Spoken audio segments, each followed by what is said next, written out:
Hello everyone, আমি কৃষ্ণা। তোমরা সবাই কেমন আছো? আশা করি তোমাদের দিনটা খুব সুন্দর কাটছে। আজ আমি নিয়ে এসেছি একদমই সিম্পল কেক ডিজাইন। তো চলো শুরু করি নতুন কিছু নতুন ভাবে।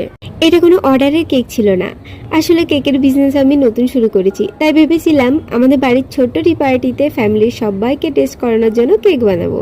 তাই ভাবলাম সন্ধ্যায় চায়ের সাথে কেকটা খাওয়া হবে, আবার আমার হাতের কেকটা ফ্যামিলির সবাইকে টেস্ট করানোও হয়ে যাবে। ডিজাইনটা আমি খুব তাড়াহুড়ো করেই করেছিলাম, কারণ ওই দিন আমাকে এই কেকটা ছাড়া আরো দুটো কেক বানাতে হয়েছিল।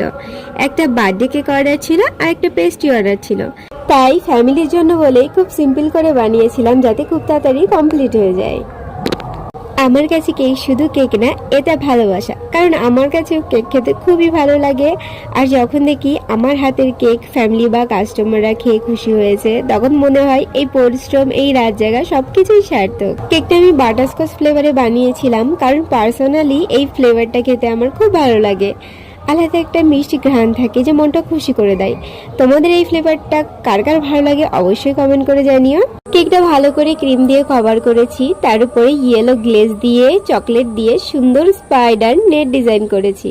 শেষে 3টে হোয়াইট রোজ দিয়ে সাজিয়ে দিলাম।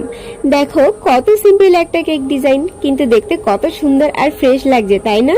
বন্ধুরা, ভিডিওটা যদি তোমাদের ভালো লেগে থাকে তাহলে একটা ছোট্ট লাইক আর কমেন্ট করে জানিও। তোমাদের প্রতিটা কমেন্টের ভালোবাসা আমাকে আরো নতুন কিছু শেখায় এবং নতুন কিছু শেয়ার করার অনুপ্রেরণা দেয়। তো আজকের মতো এখানেই শেষ, দেখা হচ্ছে নতুন কোনো ভিডিওতে। Tata, bye bye.